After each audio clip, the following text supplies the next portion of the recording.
Today on New England Living, we're featuring local creators making a major impact, including a home decor and lifestyle brand founded out of love, and a sculpture artist and design studio with an international following. Plus, celebrity chef Ming Tsai cooks up his latest creation. It all starts right now on New England Living.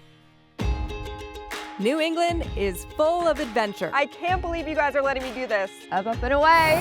Look at that. Oh, you just did your first takeoff. Join me as we discover the people and places that make us so unique. This is it. You can't find it anywhere else in North America. I mean, does it get any better than this? Love the place you call home with New England Living. Thanks for joining us today on New England Living. I'm your host, Rachel Holt. Coming up, we're heading to Hanover to meet with Melanie and Brian O'Neill, founders and owners of Rustic Marlin.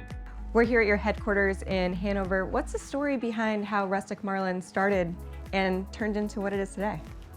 When we were getting married, my husband and I made a few signs for our wedding, and we gifted them.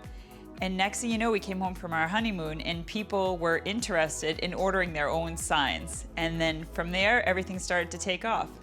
It kind of makes it feel a little special that as a husband and wife team, this started because of your wedding. It is built around a love story for sure. Being a husband and wife team can be wonderful because I think being an entrepreneur and working with somebody who really understands that world is great because we're both in these crazy things together, but it is very special. It sounds like pretty early on, you realized that you might have a successful business on your hand, and this was all happening out of your living room? It was definitely in my living room, it was in my kitchen, it was in the garage, the barn, it was the yard. It took over every inch of our entire house. And that's when we really knew we needed to move to a commercial space and turn this into a business that we could really have manufacturing in Massachusetts. Now you're in multiple locations, including this 50,000 square foot facility here in Hanover. What has it been like just seeing your business grow?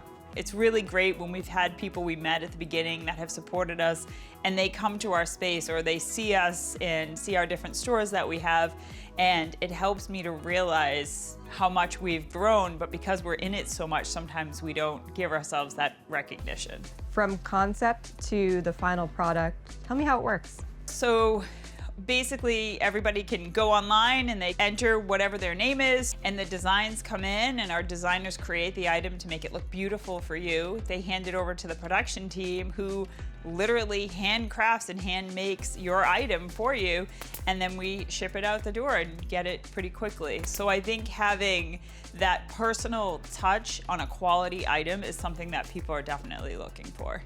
What defines the Rustic Marlin style? I think anything that is New England, authentic, we definitely try to cater to all of the parts, whether it's somebody who loves to fish or somebody that just enjoys relaxing by the beach or somebody that enjoys skiing. And everything we have, we really try to exude American craftsmanship. What are some of the products that you offer here? We offer, our original item is called the Marlin Classic, and it is a sign built of different tiles or blocks. It's still known, and people give it for wedding gifts and housewarming gifts all the time. That is our staple item. We also sell flags, cornholes, bottle openers, and over the past few years have expanded to also include textiles such as pillows and tea towels. So we really offer everything home decor and lifestyle. This started out as you and Brian. Now you have a whole team of people.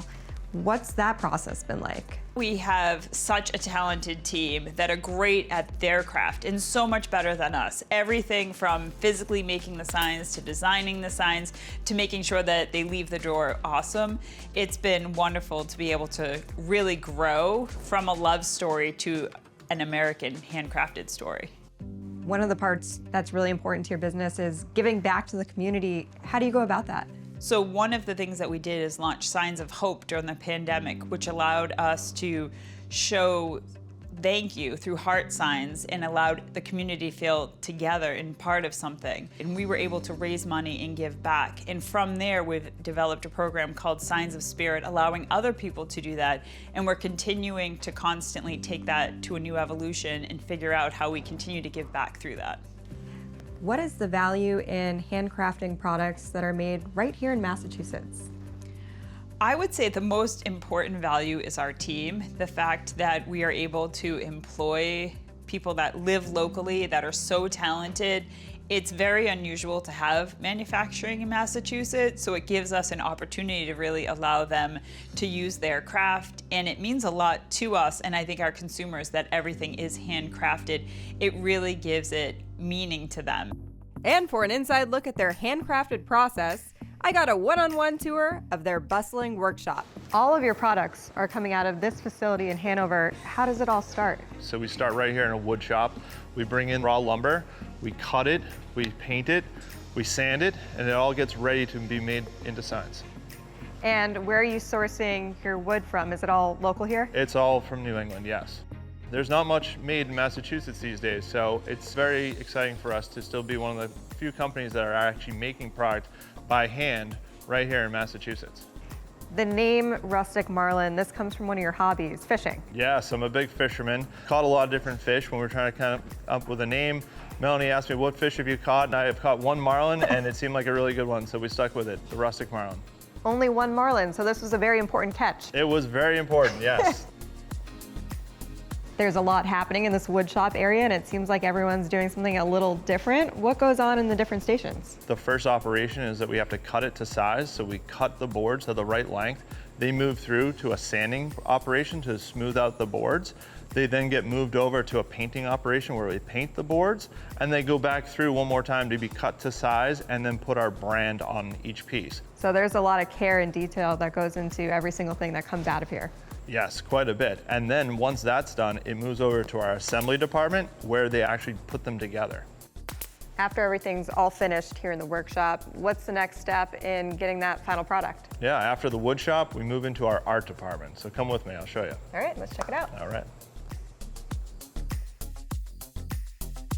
Now this is the art facility. What goes on in here? Yeah, so after the wood has been made, we actually have to find a way to actually put the graphics on it. How many different graphics are you offering? Yeah, there's so many, there's hard to count. It's basically unlimited. It turns out that there's an endless need to have decor. People want their house festive for holidays, and then they also have times where they're gifting, birthdays, holidays, weddings, baby showers. It's endless how many times people will actually need a personalized gift. It sounds like you're probably always busy. We are always busy here at Rustic Marlin. More than a decade after you started your business, what is it like seeing your products not only so frequent here in New England, but also around the country?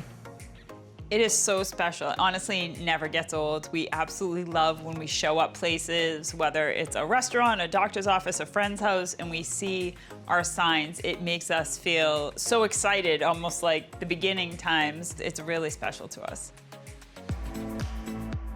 Coming up after the break, we visit a local sculpture design studio with an internationally renowned reputation.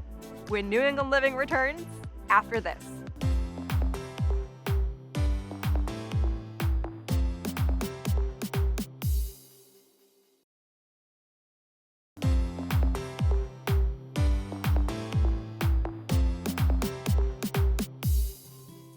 Welcome back to New England Living. I'm Rachel Holt. Up next, we're heading to Woburn to meet with Robert Shore, sculptor and president of Skylight Studios. Robert, we're here at Skylight Studios, and I'm guessing all this amazing light coming in from above might have a little something to do with the name here. Yes, yeah. In fact, when you do sculpture, light is the most important thing. So when I got this building, actually, the first thing I did before I did any sculpture at all, cut this big hole in the ceiling, built it up, and thus the name, Skylight Studios. What kind of work goes on in the studio here? Well, we're a traditional sculpture studio, so I create sculptures, I design and create them for public places. That's the big focus. A lot of our work is actually restoration of historic type sculptures, like monuments that are in the public places or in private collections that need restoration. Whether we know it or not, many of us have passed by your work over the years in various parts of New England. What are some of those big projects that you've worked on? Some that come to mind, which everybody loves, was the FAO Schwartz teddy bear, which is now at the Tufts Medical Center. I did the Cy Young Memorial. One of the most prominent pieces in Boston, actually, is the Massachusetts Fallen Firefighters Memorial, which is on the lawn of the State House. And as you drive into the Ted Williams Tunnel, there's a big plaque there of Ted swinging a bat, which is another one I did, which was like one of the highlights of my career because I got to spend a whole day with Ted Williams. One piece that was important to me, and I'm very honored to have done it, is a huge sculpture relief of George Washington, which is right over the front doorway of the Washington Monument, and millions of people see it. And at the time, the Department of the Treasury and the president gave me what's called a Design Achievement Award, which is kind of like getting a Nobel Prize for sculpture. Some big moments over the years. What is it like for you to see your work at so many of these historic and famous landmarks? I'm always focused on not what I did in the past, it's what I'm working on now. I feel very grateful that I could create something that means something to other people. Like, for instance, I've done a lot of monuments for the veterans, or the firefighters, or historical monuments, and that's like food for the soul for a lot of people. I feel very grateful when I see things around that I could see that they're appreciated in that way. What is the process like of creating one of these works of art? Pretty involved, actually. When I do a monument that's a new piece, everything's done the old-fashioned way, traditional way as it was done in the past. Basically, a design is created by doing a pencil sketch, and then once that's completed, then I usually make a small model, which we call a maquette. It's about this big. Then I enlarge to make the big model, and it's molded in many pieces. The kind of sculpture I do, it's not like Michelangelo carving a block of marble and he works from the outside in. My work is called modeling, and I make it in clay. So you build it from the inside out. And that takes weeks and weeks and weeks to do. And then when it's completed, all my work is really cast in bronze. You have over 40 years of hands-on experience as a sculptor. How did you get into this? Oh, that's a great question. I always loved art as a kid. I knew I wanted to be an artist for my whole life. It's like, what do you want to do when you grow up? Oh, I want to be an artist. There was no question.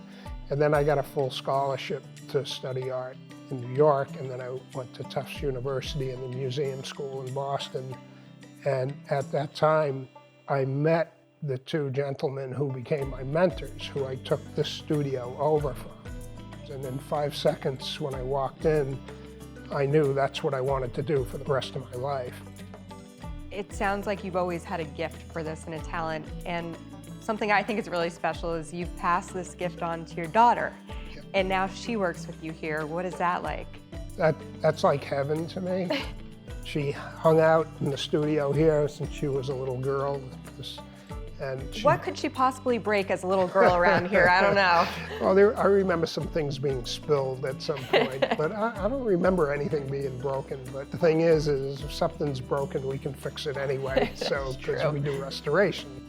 And she just became very talented on her own, you know, and so she will carry on the tradition. And could be better than that, really. How do you describe your style as a sculptor? Well, my style is figurative. In other words, I do realistic type sculptures. I try to do something that's more than a photograph. I try to tell a story in my sculpture with the expression of the person or the composition, or like if I'm doing a portrait, I try to get the essence of the person in the portrait. I try to create a sculpture that tells that kind of important story or gives the essence of somebody. Everything that's being done in here is being done by hand. And these days, that's something that's really unique. There's a great satisfaction as a sculptor, as somebody that creates something, is doing it the way it was always done. Taking a piece of clay and making it into something that looks like a foot or a hand or expressing something. I wouldn't want to take that away. I wouldn't want to change that in any way, because that's part of what I love. When I walk in here, it really feels like a museum. I'm seeing so many recognizable sculptures and plaques. Do you ever take a step back and just fully realize how much of a part you've played in all of these big moments in New England history? Well, you know, I do every day, every second of my life, even when I come to work every morning and I walk in and I see everything. And the biggest thing I feel is I am so grateful that I've been able to work my whole life in something I've loved to do. I can't wait to get to work, you know, and get my hands dirty and work on the next thing. It's more that overall feeling of gratitude that I've been the lucky guy to have this and to be part of this tradition. Some things are challenging, but always rewarding. Coming up after the break, restaurateur, Iron Chef, and celebrated culinary icon Ming Tsai joins us in the test kitchen when New England Living returns after this.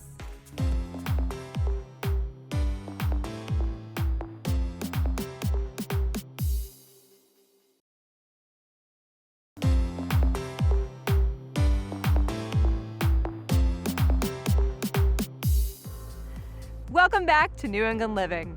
From Le Cordon Bleu to Blue Ginger, legendary chef Ming Tsai joins us in the test kitchen to show off his latest culinary venture. Restaurateur, author, and TV personality, Ming Tsai is one of America's most notable and accomplished celebrities. The James Beard and Emmy Award-winning Iron Chef was a prominent figure in the Boston area dining scene for decades and currently hosts the long-running cooking show, Simply Ming. We're here at the Clark Sub-Zero and Wolf showroom. I am here with Chef Ming Tsai. Always so good to see you. Rachel, great to be here. Thanks for having me. Yeah, and a lot of people know you from the Boston restaurant scene. They know you from appearances on Iron Chef, Top Chef.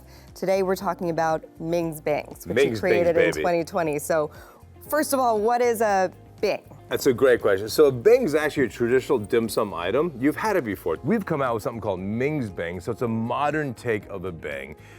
Here's some that are already cooked. We have a cheeseburger Bang, plant-based. We have a new, better-for-you cheeseburger with meat-based Bang that has 20% cauliflower rice, so hence better for you. And we have some new breakfast Bangs. But what I want to do here, because this is a cooking segment, is I want to show you how to make a Bang from scratch. We're going to actually make a truffle mushroom Bang. So here I have some shiitake mushrooms. I'm going to have you cook a little bit with me, okay? You're going to put me to work? A little bit. So I'm going to take a little of this truffle butter from my friends at D'Artagnan. It's delicious. Just a little bit of a warm pan. That's a little hot. So you have a hot pan like that. Just take it off. Don't panic. What you can actually put is actually your ingredients in first. That cools it out. Then you can add your butter. All right? So that's the way if your pan's too hot. And here we have some. You can pick these for me. These are oyster mushrooms. Just pick them like this and put them in. So now I'm going to add a little bit of garlic to this pan, a little bit of minced ginger, and a little bit of minced shallots. All right, so now we have the base of a great little Bang. Of course, salt and pepper. Like the pepper for me? Here we go. There you go. All right, so this, you just want to saute, salt and pepper, a little delicious drinking wine, right? I say this all the time. If it actually says cooking wine, no. It has to be wine you're gonna drink, it's the good stuff. Right? Just a little deglaze. And what this does is, of course, it brings out the juices of the mushrooms and it also helps cook them faster, right? Now, while this is cooking, what is the story behind Ming's Bangs? Because I know there's a personal reason for it. You know, and this story ends up great. My wife is completely healthy now, but almost 6 years ago, she had a scary health diagnosis. And one of the things we decided collectively is she should go vegan. So I went to the grocery store to look for veggie patties, you know, things my wife could eat when I traveled. There was nothing that was really delicious and edible. So it became my mission to redefine the veggie patty market, put the emulsification on the outside, which is what I did here with this gluten-free wrapper, and then fill it with plant-based deliciousness. Can you do me a favor? Can you grab a sheet tray I have in the freezer there? Okay, we're on it. This is a chef trick. So you can never make a filling with something hot, right? So by just throwing a sheet tray in the freezer, you can then spread this out. And if you could just throw that back in the freezer for me, Rachel, and we'll chill this out, because then we can make our filling. This is smelling really good. And while you're there, I'm going to try on a couple of Bings. So here, give this a try first. So this is our cheeseburger plant-based Bing. I'm gonna give you a little ketchup if you want, and or a little 8,000 dipper. Everything's better dipped. Now, when I have these at home, I do dip them in ketchup, so it's really good to see that this is how you encourage this. I think ketchup on burgers, not an issue. Ketchup on hot dogs, big issue. I lived many years in Chicago, so you can't do that. So that's a plant-based cheeseburger. So crispy, so delicious, and you almost can't tell that it's plant-based. Right. All right, Rach, you grab the mushrooms for me? Yep. They should be nice and chilled. I'm gonna open up a little bit of watercress here. Okay, put a little watercress in this bowl. All right, we can just dump these mushrooms. So that's a nice little trick, right? I mean, these are nice. They were steaming hot, right? Yep. Mix that up for me, please, Rach. This is so exciting, seeing how a Ming's Bing is made. So these are lumpia wrappers, also called spring roll wrappers. They're really soft and pliable, as you can see, and you can just pull them apart like that. Okay. All right. And what is your philosophy when it comes to Ming's Bings, given that this is a chef-driven company? Yeah, I love that question. So obviously being an Iron Chef, it has to be delicious. Our tenet is eat good, feel good, do good, right? Eat good, because any product you make as a chef is not delicious, start over. Feel good, plant-based is a little bit better for you, right? A little bit better for your environment as well.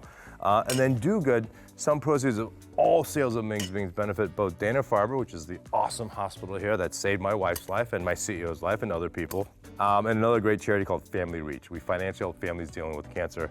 It's something, it's really one of the most proudest things I've ever done in my life, besides my kids. I've raised over $11 million for these guys over the last 12 years.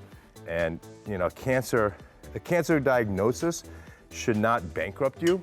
And it's not because you're not working, it's not because you don't have health insurance, you have all that. But usually the mom or dad stops working, your income's halved, the kid has to get the therapy, all that. And for me to be able to have a product that's delicious, that also has a cause to it, it's part of the reason my team is so strong, right? They're, of course I pay them, they're there for the salary, right? I pay everyone, but they're also there knowing that they're doing something that's above and beyond just making money. So you're combining all the things that are near and dear to your hearts, and that's what I'm giving trying back to is do. a big part of it. Okay, so that looks pretty good. We're gonna do a Bing. I'm gonna show you one. Okay. We're gonna take this egg wash, we're gonna put it up top high. Egg wash is simply egg with water, and we're gonna put it on both sides. Okay, so do that first. Nice, and down the sides. So bring the mix down to the bottom. Okay. Okay, and fold over the right or left side, doesn't matter, over to cover it, and then fold the other one over. Okay, good. Then I'll give you a little more top. Very nice. And I'll top mine off here. The egg wash is the glue, right? Because when egg is protein, so then we're gonna fold it over twice. We're gonna fold over once, and then fold it a second time, and then push down. That's Look not at bad. you. Look there at we you. Go.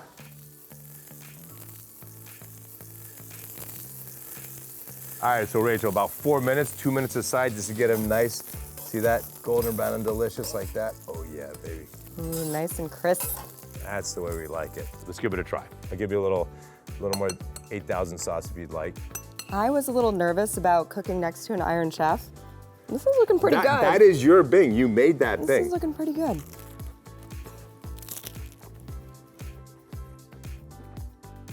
Mmm, delicious. Right? A little bit of truffle. You taste the mushroom. You have that little bit of acid from the red wine. And of course, the garlic ginger is the base.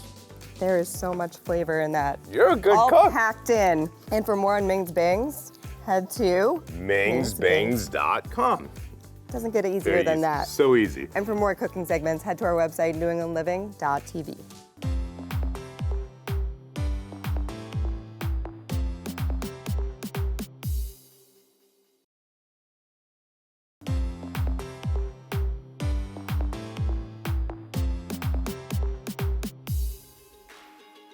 Thank you for joining us today on New England Living. For more on the show or anything you've seen here today, visit us at newenglandliving.tv and follow us on social media. I'm Rachel Holt. See you next time on New England Living.